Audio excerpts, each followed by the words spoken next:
Donkey Kong Country Tropical Freeze is back, but this time on the Nintendo Switch and with an optional funky twist. So here's the deal. Tropical Freeze is still very much the same game it was back in 2014 on the Wii U, which is to say, it's pretty darn amazing.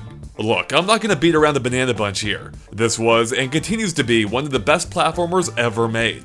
I replayed the entire game in original mode for the purpose of this review, and had just as much fun my second time through as I did my first. Now, I'm not going to re-review my entire experience of the game, as you can just rewatch my original review of the Wii U version for the full breakdown, but I will provide a quick recap. Tropical Freeze is simply a marvel of 2D platformer game design, as if the entire history of the side-scrolling genre has been leading up to this one moment. And that's largely because of two things. Absolutely amazing level design and fantastic controls, and it's all wrapped up in an incredibly polished package. I have never played a side-scrolling game with levels this creative while also controlling this well. I've said it before and I'll say it again. Retro Studios somehow made swimming as a giant ape feel elegant. But what really makes Tropical Freeze stand out is how intricate each and every level feels, consisting of myriad moving parts. Every level feels like a miniature trip to Disneyland with incredible detail befitting the world's theme, while featuring a truly wonderful kinetic energy that brings these worlds to life in a way that even 2D Mario can only dream of. Trees dance to the music and swing platforms around, an octopus chasing you down to close off paths with his tentacles, even a saw blade carves a path of flying wood in front of your very eyes. The amount of creativity here is staggering, especially when you consider that, for as truly crazy as things get, it still somehow feels incredibly grounded. You're not going to find any magical floating platforms here.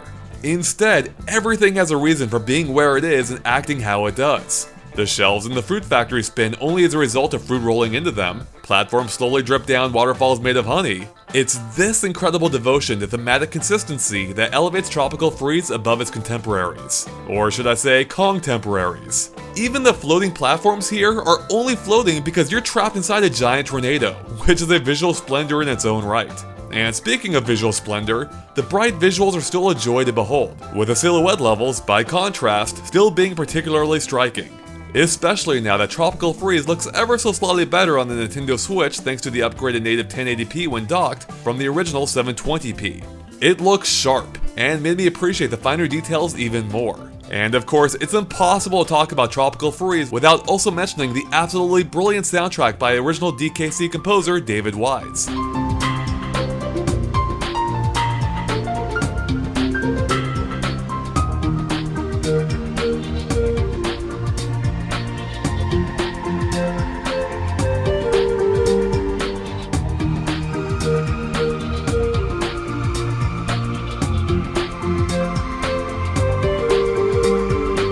This is, simply put, one of the finest collection of tracks I've ever heard in a Nintendo game, with several actually getting me worked up a bit emotionally. And this is all over a giant ape who just wants to get home. The track for Seashore War is especially haunting, and conveys a true way to the adventure up to that point that DK and crew have undertaken.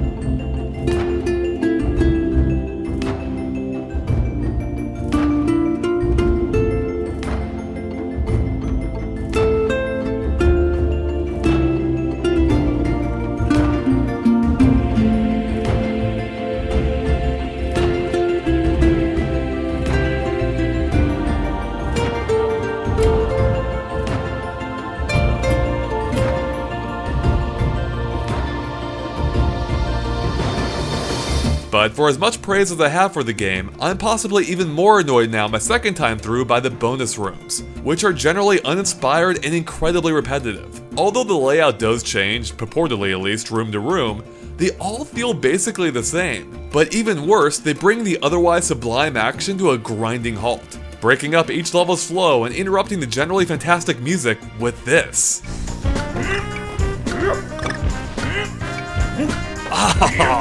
It's for these reasons that I still recommend you skip the bonus rooms your first time through the game, especially because they, thankfully, only unlock small bonuses like concept art. Oh, and the entire adventure is still tough as nails too.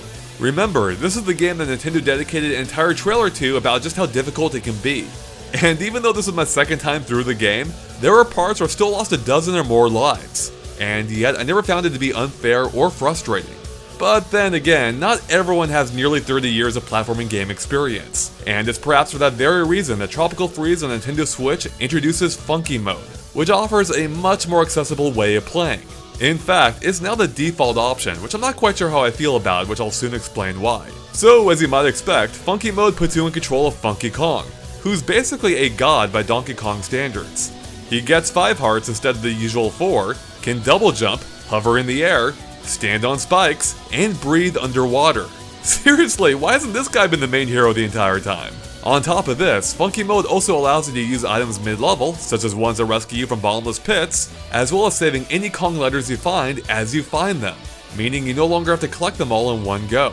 It's almost a little absurd just how strong and agile Funky Kong is, allowing you to skip entire platforms or even sections of a level that Donkey Kong would have had to traverse. But it's for that exact reason that Funky Kong definitely lives up to the fun part of his name, allowing you to play through these levels relatively worry-free and in entirely new ways never envisioned by the original level creators, which is pretty cool and can be particularly fun for speedruns. But at the same time, you're playing through the game in a way not envisioned by the original creators. And as I've already touched on, with a level design of Tropical Freeze being second to none, tearing through them with near complete disregard to the original intent almost feels a little insulting. So I still firmly believe that Tropical Freeze is best experienced as originally intended, with Donkey Kong, in order to truly appreciate the full effect of each level. At least for your first playthrough, after that you can do whatever you want. Which is why I appreciate that you can still play as DK along with his partners in Funky Mode, allowing you to ditch Funky's godlike powers while still retaining the other benefits like an extra heart and mid-level item usage, which essentially turns Funky Mode into a glorified easy mode. This maintains the integrity of the original level design while making it far more accessible to different skill ranges. Outside of Funky Mode though, not much else has changed. Sure, the graphics are a little sharper, and loading times have been significantly reduced, and DK does have a cute new idle animation where he plays the Nintendo Switch.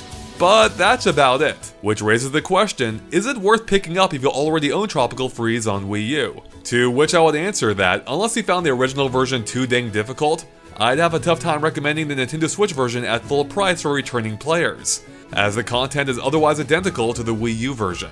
So unless you just really want to re-experience the game with slightly sharper graphics and Funky Kong, rest easy knowing that you're not missing anything significant but not buying it again. However, if you haven't yet experienced Tropical Freeze for the first time, then it is absolutely worth the price of admission. Tropical Freeze is a game that I absolutely love, and this is the definitive version, even if just by a few of Funky's hairs. Tropical Freeze isn't just one of the best platforming experiences on the Nintendo Switch, but across any platform. And with that, thanks for watching, and make sure to click that subscribe button for more Donkey Kong Country Tropical Freeze and everything else Nintendo Switch 2.